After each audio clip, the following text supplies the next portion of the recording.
Welcome to episode 2 of Regulatory Ramblings. Today's going to be the first of a two-part interview with Ron Yu and Fred Chan. Ron is director of Arctic Aurora Advisory Services and the co-designer of Tarad, which is an NFT risk assessment platform. Ron has also taught IP law, particularly patent law and internet law at the postgraduate level here at HKU. And this June, he has a book coming out with Professor Brian Mercurio at Chinese U entitled Regulating Cross-Border Data Flows, Issues, Challenges, and Impact. With Ron is Fred Chan. Fred is also the co-designer of Tarad, and he's a chartered accountant, forensicator, cybersecurity consultant, and has 20 years of experience in high-tech investigations and regulatory compliance and cross-border financial investigations across the world. So we're going to be talking with them today. You're in for a treat on NFT risk assessment and mapping, AI and smart contracts, the impact of technology on the legal profession, as well as the provision of blockchain services by law firms. So, gentlemen, thank you for joining us. Thank you. Yep. In an op-ed piece that you guys did recently for in-house community entitled NFT Risk, Connecting the Dots, you say, while most people think funny, pricey pieces of digital art when they hear the term NFT, non-fungible tokens, they're being employed in an increasing number of applications, including games, music, and even automobiles. Alfa Romeo announced its subcompact Tonal SUV will include an NFT that will record vehicle data, generating a certificate that can be used to assure the car has been properly maintained. In addition, NFT arts are used as collateral for financing, where lenders could foreclose and own the NFT of a defaulted loan at a darn good price, quote unquote. New beneficial applications of NFTs are emerging. For instance, NFTs linked to physical art made by traditional indigenous artists can be listed on online marketplaces, offering these artists a global audience that would otherwise be inaccessible to them. So could you flesh out the core part of the crux of your article in terms of what the associated risks are? Well, there are risks for NFTs on multiple levels. Okay, so we could start with the asset itself, and this would include the link to the asset, as well as some of the other characteristics that are inherent in the asset. The second area would be business-related risk, and essentially, who are the parties you are dealing with? Are they reputable? Have they been guilty of, for example, wash trading or insider trading or other kinds of fraud? Then you have more sophisticated considerations in terms of technology, cybersecurity, legality, and within legality, you have both general as well as jurisdiction-specific issues. All right. And in terms of those jurisdictional issues, is that where data transfer becomes an issue? You have data transfer primarily. Correct? Because of the turf wars between different regulators. Correct. Yep. Correct. Okay. It seems to me that, NFTs are the dish du jour right now. Everyone's talking about them. But, I remember over a decade ago, there was a book that came out by, I think, a USC law professor, the Siva Vaidyanathan, Copyrights and Copy Wrongs. Essentially, what are people purchasing when they purchase an NFT? What do they have ownership of? Or are they merely purchasing access, not necessarily the underlying asset? Well, those are good questions, right? Most of the time, we've heard about NFTs about a picture file, JPEG file, or a PFP, that you can use with your social media account. And so some of us may hard to grasp the concept. Actually, what I'm buying, am I just buying the right to use a JPEG file? What if somebody copied and use it, in themselves, right? And I've seen another social media account using my PFP pictures. it could happen. I mean, some of this is also dependent on how you acquire the NFT and the contract terms under which you have acquired this particular piece of digital, as some would call it, digital asset. I happen to like to think of NFTs in the way you might think of, let's say, a library record for a book.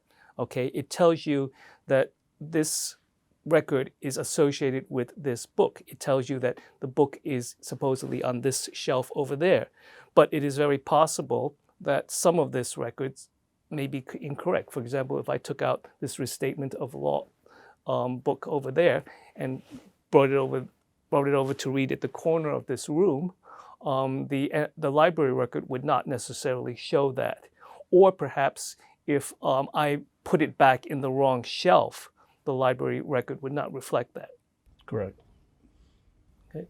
Yeah, then it's a matter of logging, and that which shows up as available is actually either not, or it's either been checked out or misplaced.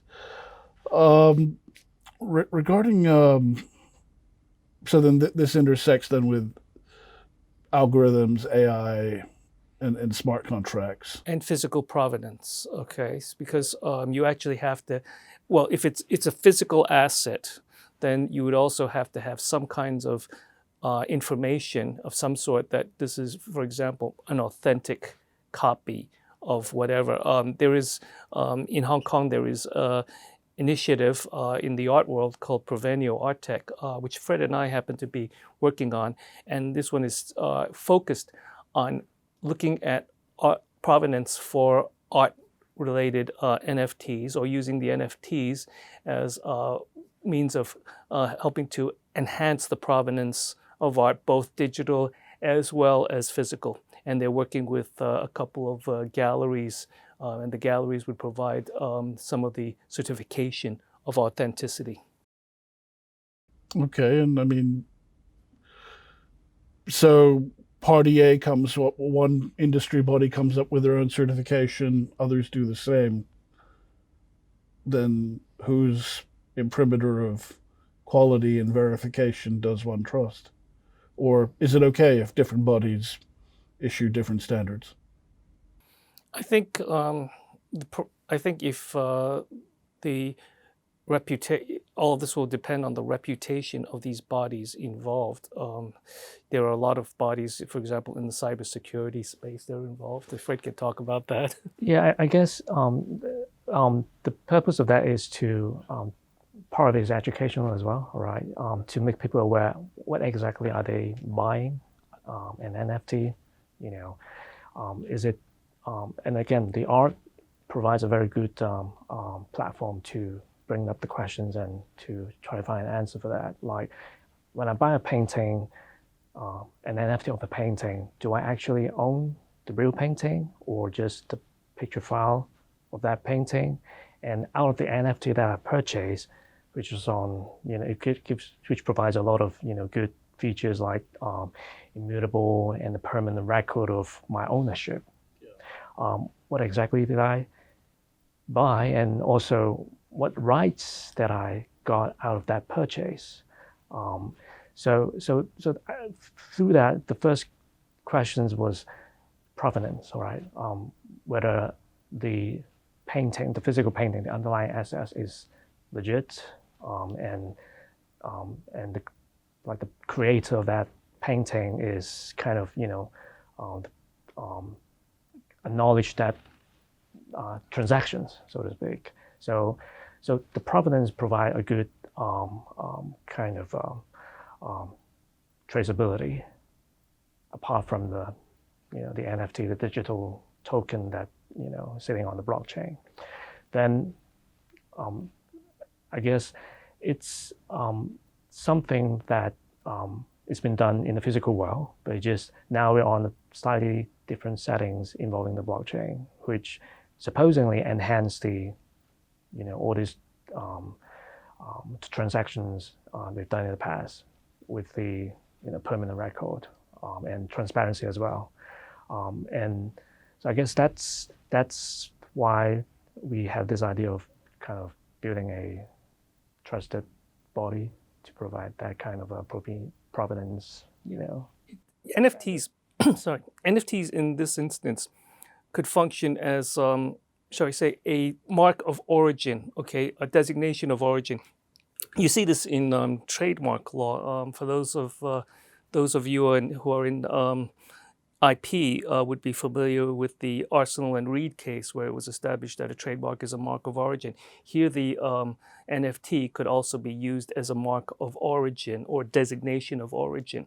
Okay, but in this case, as compared to a trademark, an NFT does have certain advantages, notably the fact that you have a hashed token, and the hash being very difficult to reverse engineer, and of course, it would also be able to track certain usage, and if there's any modification, the hash would be changed so as a piece of evidence, NFTs also have that function as well. And so you're starting to see people thinking of using NFTs in this kind of application. You started earlier with non-art applications of NFTs. Okay, now you have people in this emerging area of decentralized science, or DeSci, who are thinking of using NFTs to mark the origin of certain kinds of samples, information, etc., so that they can exchange amongst themselves, and the NFT would be the essentially here the mark of origin for the particular sample or data, etc. Okay. It's often said, though, that technology business moves at its own rate, and then the law catches up. Has the law caught up in this instance? I think they're trying to catch up but I think it's they're going to have to catch up. Okay, since the UST and Luna debacle of the last fortnight, you see all these regulators saying, we need crypto regulation, we need to look at this area very carefully. So it's a good thing that people are recognizing the need to do this, but the problems are that these questions that they're going to have to ask are very difficult and very hard to map out. And for example, it has been alleged that some of the people involved in Luna have been doing insider trading. There have been some questions as the Luna Foundation, LFG, what they were doing. They claimed that they would spend $3 billion in Bitcoin to prop up Luna, but there is no audited record. So a lot of this is actually very hard to prove. And then, the fact that this is also a very geographically dispersed area, okay, with people all over the globe who are involved, trying to enforce is also very difficult. So, and finally, you would have to have a certain degree of harmonization of certain concepts. For example, if wash trading, as an example, is it all uniformly defined? And is it all uniformly criminalized in different jurisdictions? Just an example. So otherwise, you would have to have some kind of coordination amongst these bodies, and that would be, very difficult. On prior occasions, you and I have spoken about law firms offering smart contracts and blockchain services. You've also pointed out that smart contracts, perhaps without any contract, don't prepare for any eventuality, and that there are certain material terms that are hard to encompass with algorithms, and that's where smart contracts fall short. Could you flesh that out? Sure. Or certain exceptions, things like force majeure, act of God clauses. Those are hard to fit in to the rubric of smart contract. Okay. Well, where would you like me to start, with the offering of services or smart contracts, or? Yeah, I mean, where smart contracts fall short. the deficiencies, the pitfalls. Okay. Smart contracts are often described as vending machine type services. Okay, you press a button and you get a can of soda or a bag of chips, crisps for the English speakers, and but that ship has sailed. Smart contracts have become quite a bit more sophisticated. But there are certain things that a computer at this stage of time cannot really do. Okay, so it doesn't have the flexibility of parties. Like if you come up to a contract and you go, well, what does this term mean? The parties can get together and talk about it. All right, a smart contract may not have that flexibility programmed in. Okay, so it's, if I can't think of so if you have a force majeure as an example. Okay, so I mean, let's reason by analogy. Old days, an associate gets told to draft a contract. Okay, they will look at the firm's database of contracts. The contracts they've done for this client or in this space before. They will adapt those contracts to the needs of the present client. Can that aspect not be solved with machine learning and adaptability in that sense that as the algorithm learns, the contract can be tailored? Are you adding in an AI element to the smart contract now? Because machine learning.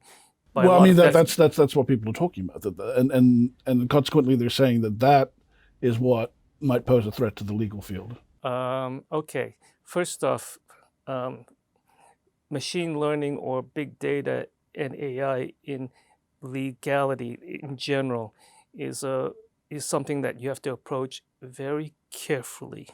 Okay. There are lawsuits that have happened in America, Australia, and there are quite a few other areas where there have been misuse of machine learning, and this was because there are so many things that can potentially go wrong. Machine learning requires a lot of data. The data has to be appropriate for the usage case. Okay, you have the case in America, in Indiana, where IBM was creating a system for the state of Indiana, but they were using data from other states. The problem was the data from the other states was not truly applicable to the situation in Indiana. As a result, you had a lot of people who were denied benefits, okay, and incorrectly denied benefits, I might add. Okay, there is a whole lot of these cases. There's also something similar in Australia as well. So you have to be a little careful with AI, okay, and so that's my caveat. So you were saying, and I think it's a good question. Why? Because a lot of people they're getting they're not really understand about smart contract, right? And especially the legal profession is a good starting point, because traditionally we're dealing with the real world, and the smart contract is somehow in the online world, all right? And it seems to be the smart contract seems to be the link between the real world and the online world. And in a nutshell, smart contract is pretty much like a program code, meaning you have input and then the protocol and the output. So to execute a smart contract, then we need to know how does the contract get its input. Then to perform the protocol processing, produce the output, which is the executions of the terms, the TNCs or the clause that you just mentioned, to respond to that scenario, which is part of the input. So back to reality. So it means the smart contract is good in its setting, meaning just like NFT, for example, right? There is a royalty clause. How does the creator collect those royalties from the subsequent transactions, buy and sell transactions? So it goes back down to, okay, how does that transaction happen and where? So if it's somehow like you and me, right? We agree to purchase, but supposing it should be online, through various kind of, online communications, right? So as long as the transaction is being done online through the blockchain, and then that input will be input through the smart contract, and then triggering the collections of the royalty. And according to what's been written on the contract, like the address of the collection address, right? Then that royalty will go to that particular address. So this is how it functions, right?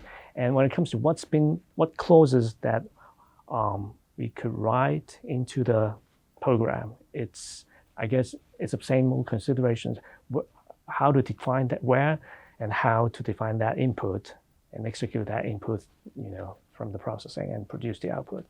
But if you are modifying the contract for a particular, because a lot of times the standard template does not always apply to a particular.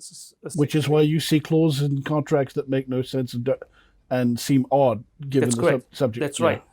But if you're going to do that, then you are actually, and there's a smart contract associated with it, then you actually have a software development issue in addition to the legal modifications that you're going to undertake, because you have to tell the programmer or whoever's developing the smart contract, modifying the smart contract, what to do.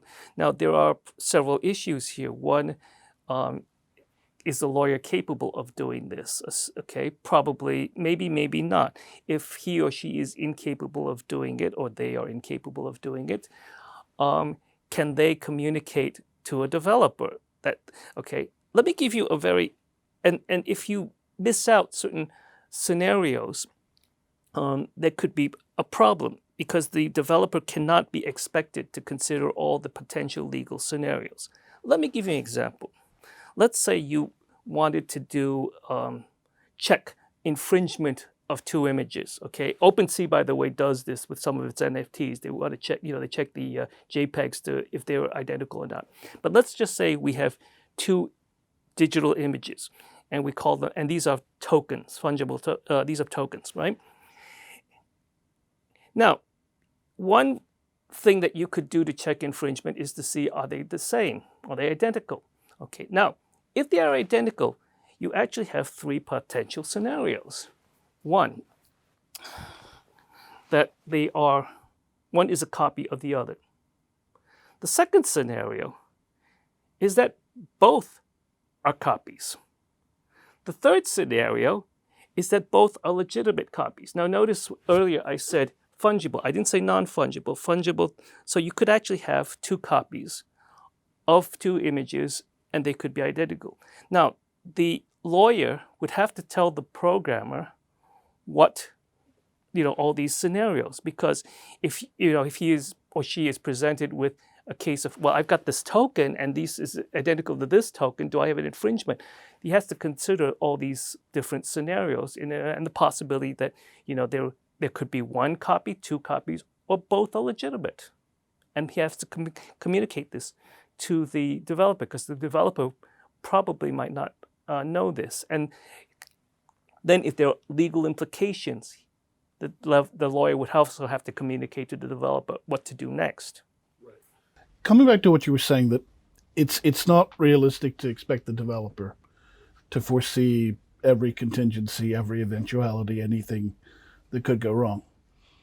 But, I mean, if I were to analogize to the world of contract law, it's often said European contracts are much shorter. They work until they don't, until something comes up. In the Anglophile, in the common law world, in the US and UK, contracts tend to be a lot larger. They want to envision everything that goes wrong. But even that's not foolproof. Yes. Right, okay. So if we analogize to the world of smart contracts, aren't we just talking about amending the algorithm to factor in, maybe not all, it's impossible to catch them, all scenarios, but to envision as many of the scenarios as you've encountered based on past experience and write the algorithm accordingly?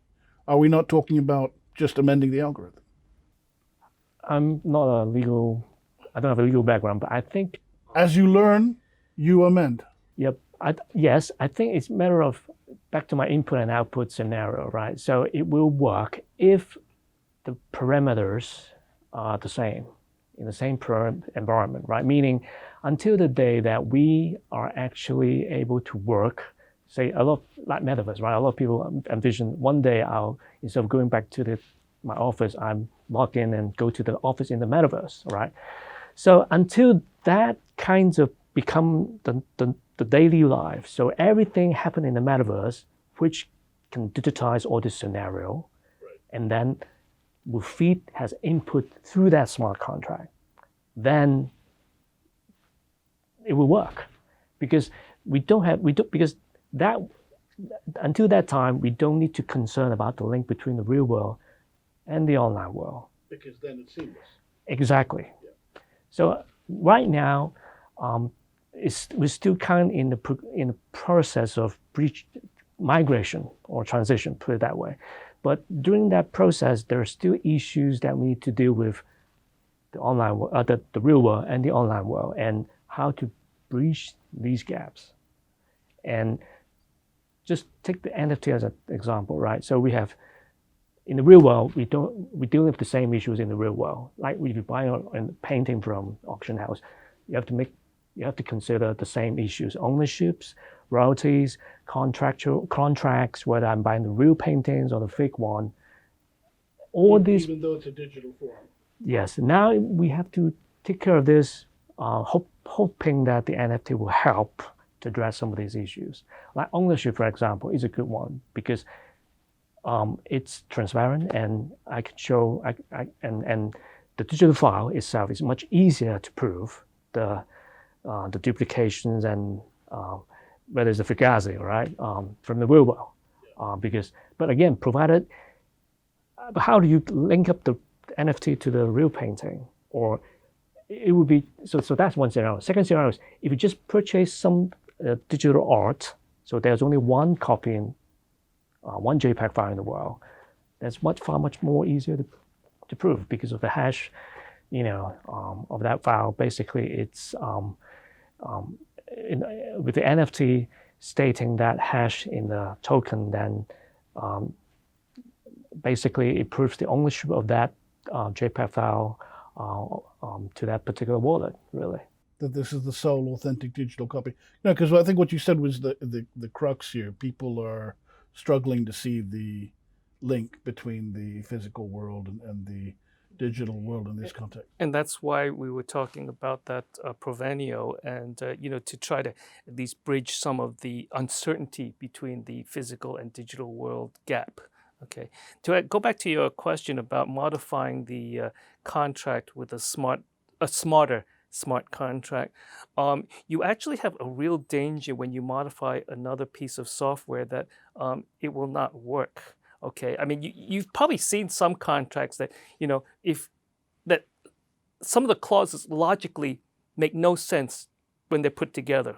I mean, some different parts of the contract undermine or yes, make operation of other parts of the contract impossible. Correct. So if you actually because they were written at different times, the law was different. Correct. So if you incorporate this into software, you could end up with just the software just going into a loop because it can't operate.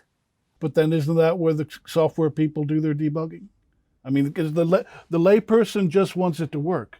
They want the final product and they want it to use it for their purposes. Okay. So they would say, okay, fine, software guy, come in here, debug it.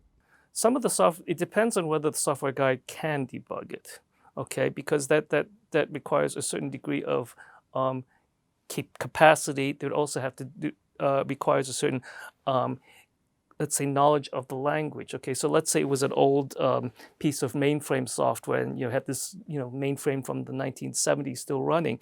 Okay, and you have the as is the case at many banks. Right. So if you have a question, okay, well, this thing's not working, I have to debug it. You have to find somebody who can read some of these, older programs like COBOL and Fortran. That's the first problem. Okay, and that's not a trivial problem. Okay, given that a lot of these people are now, 60 or 70 years old. It's literally. I see the job postings for. Yeah. So you have to get somebody to be able to do this, and you have to have them, being able to understand the platform that it's being used on, because some people can program in Fortran, but then you say, oh, by the way, it's running on a mainframe. Can you also do some other things? And they would say, well, I have to know MVS on top of this or VM or whatever. I mean, it depends on what you're expecting. The other thing with patching is that sometimes if you don't patch properly, that can cause problems too. Okay, it's a bit like you've seen some people, they put in a patch and then the patch causes other problems that the developers didn't expect.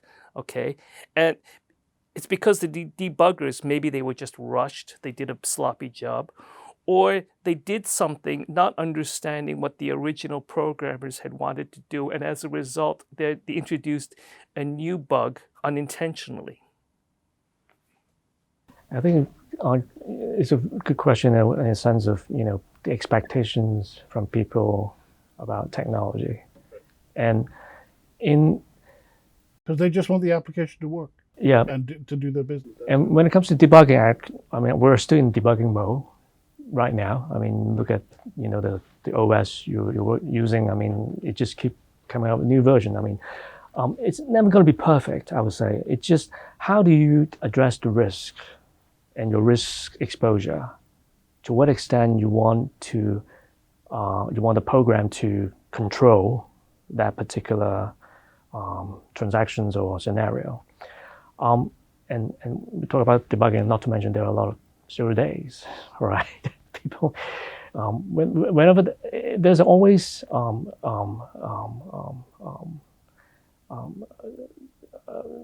way to exploit, a fault of the language, of a program code, right?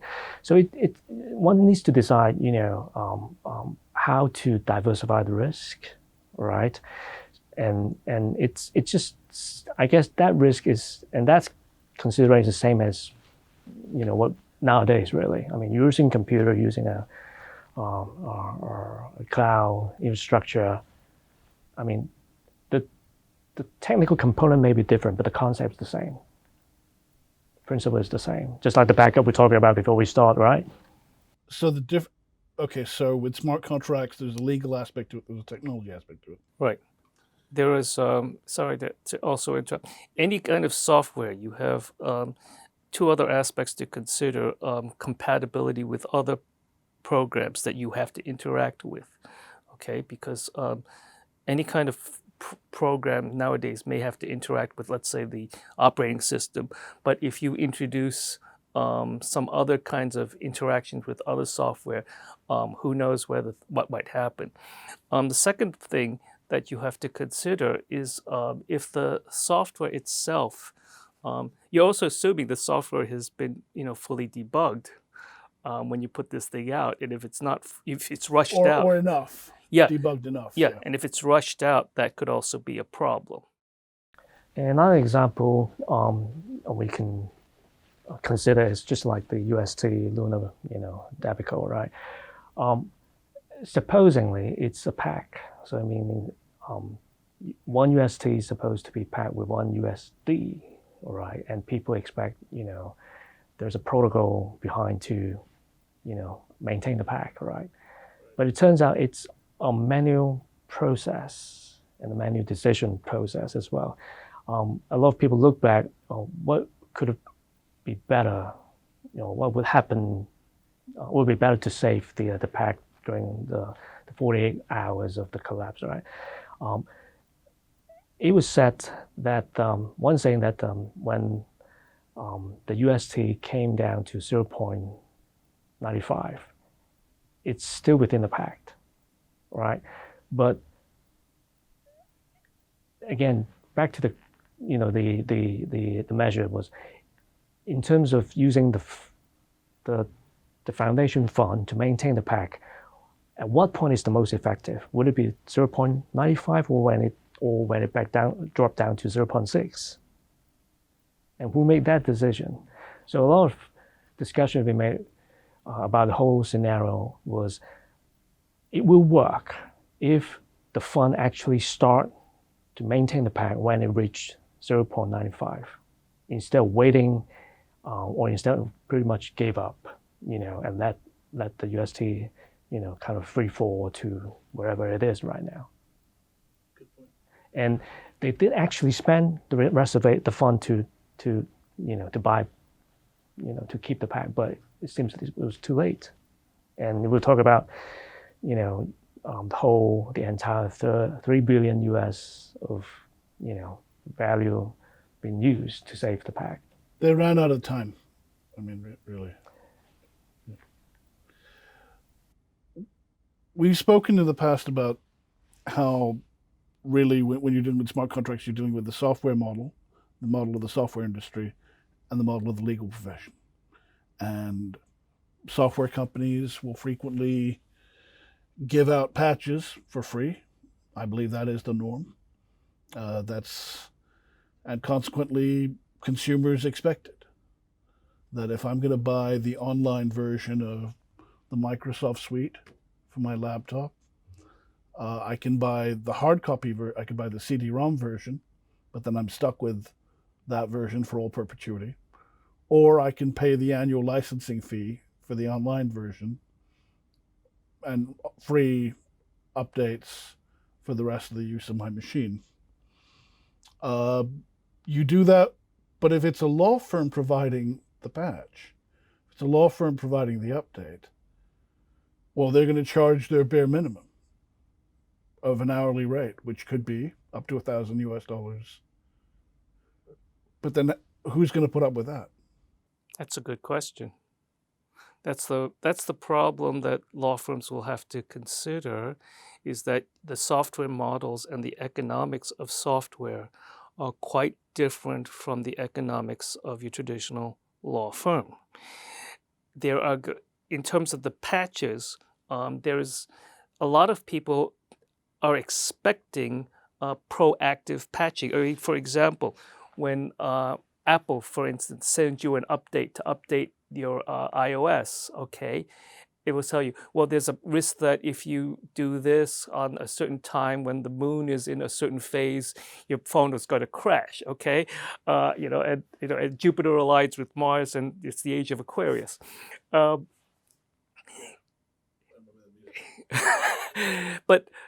it will. You're expecting a certain amount of proactivity in this activity. Yes, free, correct. Will law firm clients expect this?